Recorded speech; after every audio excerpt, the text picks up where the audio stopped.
Conceive, believe, achieve. This is former UFC middleweight champion of the world, Michael Bisping. Paddy the Baddy here. You're listening to Combat Sports UK. And you're watching Combat Sports UK. Hello and welcome to Combat Sports UK. I am Patrick McCory, and today we're joined by a very special guest, UFC flyweight Gillian Robertson. How you doing? I'm doing great. Closing in on the last couple weeks of this fight camp, so I'm excited. And how's the camp been? Has it been a really good camp, or have you been dealing with some injuries? It's been an extremely long camp for one. It started, I think I got the original fight contract. I've had 3 different opponents, but I think I got the original fight contract about 16 weeks ago.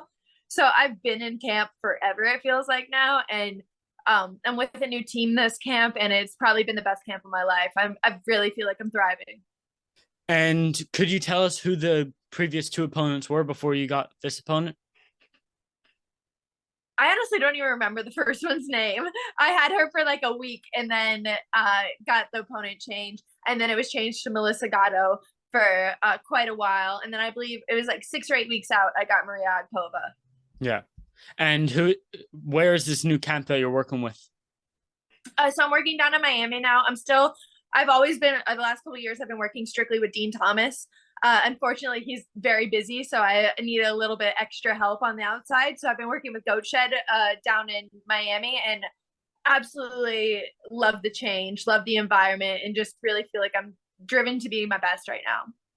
And do you have a main training partner that you've been working for this camp to help you prepare for Agapova, or has it just been whoever's in the gym?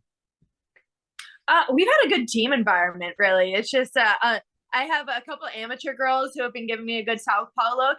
And then I have a group about 4 or 5 125-pound boys who just give me that push, that pace. And I really feel like it's all coming together.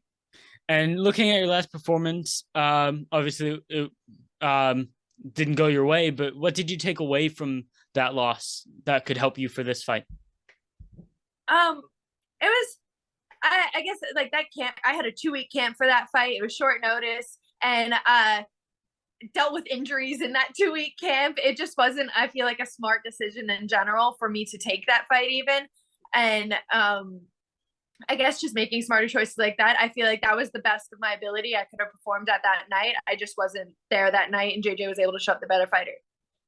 And looking at this fight with Mariya Agapova, where do you see your advantages? I think there's a fairly obvious advantage on the ground for me. I think that's like where I'm going to shine, where it's really going to be evident that I'm a superior grappler. But I feel like she's going to be so aware that I am going to take her down that I'm going to have to play on the field a little bit. I'm going to have to make her respect my striking before that takedown is open. And can we expect anything new maybe on the feet that, us, the fans, and Mariya Agapova won't be expecting? Yeah, I think I'm just like, since switching to this new gym, I've had a lot more time going live, just really putting my stuff together. And I feel like I'm just a more complete fighter. So you guys are just really going to see Gillian as a true mixed martial artist, which I haven't been able to display 100% yet. And in your Instagram bio, it says, you're doing this to build your dog. I believe it's a better yard. Is that correct? Yes. Yeah. So does the dog ever come to the gym with you or follow you for fight camp? Or for the fight? He used to, actually, when he was a little bit younger. Now he's about 13 years old. So he's an old man. He just wants to stay home and sleep all day. He doesn't want to go out and do things. And what's your dog's name? His name's Robin. Name's Robin. Perfect. And your nickname, Gillian the Savage Robertson, where did that come from? Who gave you that nickname? So after my first amateur fight, when I was like 18 years old, my head coach, Dean Thomas, he wrote a letter about me, like going out to the whole team, saying how I'm as quiet as a mouse, but when I walk into the cage, I turn into a savage. And then a couple of my friends just kind of liked that after, and it stuck. Perfect. And, the red hair, it's been a thing for most of your career so far. What inspired it? What inspired that color? I guess just me making impulsive decisions, honestly. Nothing specific. I just one day decided to go red, and I feel like it's kind of how people know me now. So I feel like I'm kind of stuck with it. Is there any chance we see a different color? Maybe a green, maybe a blue? I think those are a little bit too out there for me. I feel like it's either red or I'm going back to my natural hair color, which I feel like the only reason I'm not doing that right now is for the fans. Every part of me just wants to go back to natural. And with the red hair, we've seen you wearing the red fight kits. Are we going to see the red fight kits back? Oh yeah, we're sticking with the red this time, representing Canada to the fullest. It's perfect. And, we have an event coming up this weekend before your event, UFC 279. I wanted to get some of your thoughts on the three main fights on that card. So starting from the bottom, we've got Kevin Holland facing off against Daniel Rodriguez. How do you see that fight going? I hate this matchup so much. I'm a huge Diaz fan, and I just don't think this is like the best option for him at the moment. I don't see this fight going in his way, and I would just like to see a better send off for Diaz. I feel like it's going to be his last fight with the UFC. Probably in general, it's going to be his last fight. Like, it would be nice to see Nate get a good send off, and this isn't the fight that I wanted to see him have. We have another fight. One of the fighters on it was a potential matchup for Nate Diaz. It was Tony Ferguson. He's fighting Li Jingliang. How do you see that fight going? I guess I'm not too familiar with the other fighter.